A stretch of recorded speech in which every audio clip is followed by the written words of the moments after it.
Shucks. Welcome back, everybody. We're doing the number 4, what you need, but we're sitting here in the RV park and we're watching the Black Hawk start RVing. There's my surge protector over there. Gonna need one of those. The way you hook it up is you have your power completely off, plug it in, turn your power back on, and look to see your their lights. They tell you if everything's okay. If it's not, then you talk to park ranger, the manager, or something, because you could get a power surge to burn everything up. Now after that, you plug it in, everything's okay, turn the breaker back off, plug in your RV, and you got power, and then turn your power back on, you got power on the on your RV. So that's one of the other things that you're going to need, because this video is everything you need to know before you head out. Another thing that I came up with is this right here. When I got my awning out, I got some pool noodles and put it on both sides in, so people won't run their heads. It's good enough for me because I ain't that tall, but if somebody tall, I would have raised it up higher. Now let's go show you some more stuff that we got here. Okay, this is my black hose. You got to have one of those before you go anywhere, just to flush your toilet and everything. This is the white one. Make sure you know which one is the white one out people use to make sure it's their fresh water only. You don't use it for anything else. The green one I use to flush my black tank. Make sure, like right there, everything is screw back in there so bugs don't get in there and you don't spill any contaminated water on your hoses from that. See, I got that one done the same way. Now you're going to need a filter. I don't care where you go, where you're at, don't trust the water.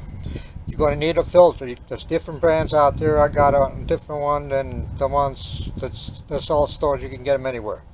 Walkie-talkies. Now you use the walkie-talkies to help guide you back if you're parking and you have to back up, and if you got your other half with you, instead of screaming and yelling, they can tell you which way to go. Now we got binoculars. We use the binoculars in case we get lost, and we use it for bird seeing and other things to see wildlife and stuff. We need a cordless screwdriver. That I prefer cordless. I got regular ones, I got cordless, but that way I don't have to work my rear end off. This is a regulator that regulates the water. Make sure you put that on. I got mine hooked up inside before it goes inside the house, but I need to change it, put it out by the faucet. This is called a 3-way splitter, and what it does, there you go, and what it does is you put one side of your black tank, one side for your regular water if you want to hook up your black tank. Always have clamps. They come very useful to hold things. This is a flashlight. It's the one you put in your head. Sometimes it'll help you when you're working on your vehicle and stuff, or in case you take a walk and it gets dark, you have to see it. Measuring tape. You're always going to need a measuring tape, because I guarantee you will use it to measure something up. Now this is a voltmeter. The voltmeter you use to check your electrical stuff. This is AC, DC, and in case your battery's running low, you need to check your batteries to make sure it's working. It comes real handy. I wouldn't leave without it unless I had it. This is a compass, like I said. GPS you don't work, lose signal, whatever. Some GPS, I heard, they'll send you to the wrong place. You might need a compass to see what's going on to get out. This is a shovel. Right? This is a dual purpose shovel. I use it to dig myself out, and I also use it to put dirt out with my campfire to make sure it's out.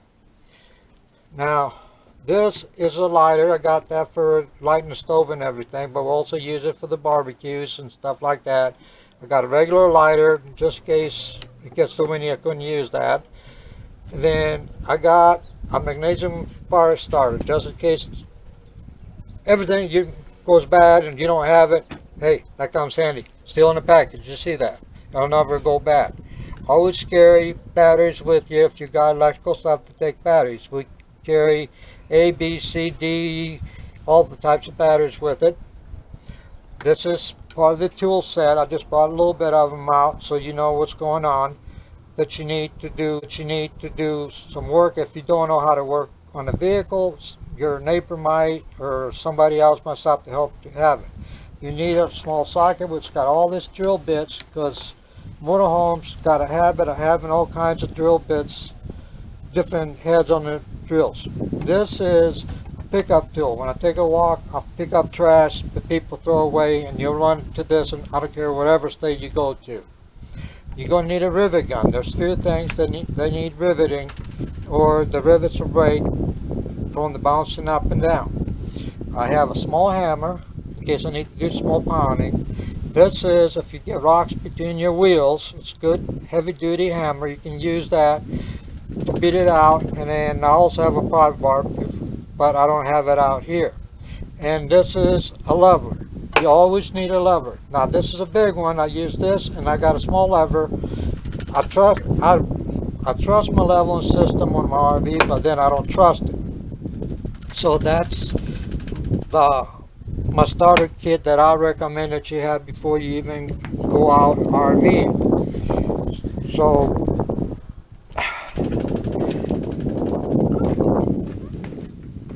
and then they come pretty handy.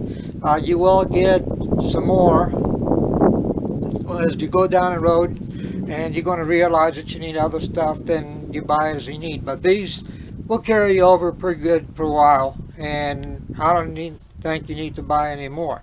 Now the hoses, those are 25 hoses. A lot of the parks, sometimes you have to buy, they're longer. I would recommend that you get the 50-foot, and then you don't have to mess with it. They're a little bit of a pain, but I recommend the ones, they're like the fireman type of hose. I don't trust that one where you put water in, it extends and then it retracts, because if you get too cold or too hot, the thing will melt and then it'll burst. I know that from experience. When I had my home base, I had one to water the dog and left it out there, and that's exactly what happened, unless you put it up every time you turn around, which I don't think you want to do that. Well, I want to thank you for watching this video. I hope you enjoyed it, and I hope it'd be helpful. Oh, I forgot. You need a sleeping bag. What we do is we have 2 sleeping bags. We got them to be down to 0 degrees or under. The reason is you might get stuck someplace where it's cold. You don't want to run your heater all night long, because if you do, if you ain't got no way to reboosting your battery's going to be dead in the morning. You'll have propane, but you're going to be dead. But we use blankets, sleeping bags. When we don't use the sleeping bags, we spread them over the bed like a bedspread. Then we can put something over the top of it to make it nice if it looks comfortable. Otherwise, you can, when you spread them on the bed, you can use it to make your bed a little bit softer. So that I would recommend that. I never went nowhere without a sleeping bag.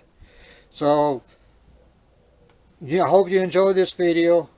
And right now we're staying still. We're not going. Everybody's going up to, we're in Phoenix at an RV park. We decided to stay at RV park because of this virus going on. And the people went into town, I mean heading up for the hills, and all the roads are all blocked out. And I was laughing in the morning because everybody wants to go up for Memorial Day weekend. So we decided just to stay here, and we know, at least we know we're safe. So I hope you enjoy your video, and I will postpone it if I was you to take your trip next year and have fun, and we'll see you on my next video. Bye y'all. Have a nice time.